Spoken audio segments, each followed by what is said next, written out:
गांव का नाम था बेलापुर। चारों ओर फैले खेत, कच्ची सड़कें, पीपल का पुराना पेड़ और सुबह सुबह गायों की घंटियों की आवाज़, यही बेलापुर की पहचान थी।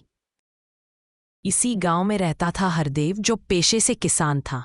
उसके पास ज्यादा जमीन नहीं थी, लेकिन मेहनत और ईमानदारी से वह अपने परिवार का पेट पाल लेता था।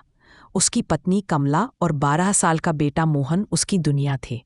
हरदेव रोज सूरज निकलने से पहले खेत पहुंच जाता।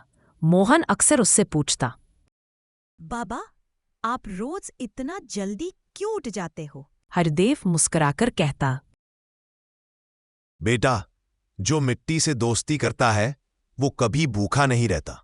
एक साल गांव में सूखा पड़ गया। खेत सूखने लगे, फसलें मुरझा गईं। गांव के कई किसान शहर जाने की तैयारी करने लगे। कमला चिंतित होकर बोली, अब क्या होगा? अनाज तो उगा ही नहीं। हरदेव ने गहरी सांस ली। हिम्मत रखो, जब तक सांस है तब तक आस है। उसी दिन गांव में एक व्यापारी आया, शंकरलाल।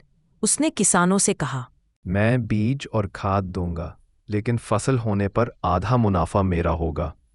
कई किसान उसकी बातों में आ गए।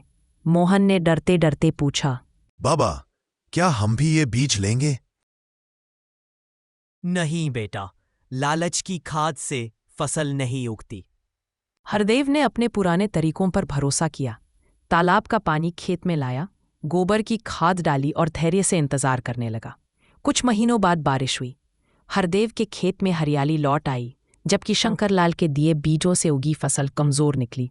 जब कटाई का समय आया, हरदेव के खेत में भरपूर अनाज था। गांव वाले हैरान रह गए। एक बुजुर्ग बोले, हरदेव, तूने तो गांव की लाज रख ली। शंकरलाल चुपचाप गांव छोड़ गया। मोहन ने गर्व से कहा, बाबा, आज समझ आया, मिट्टी सच में माँ होती है।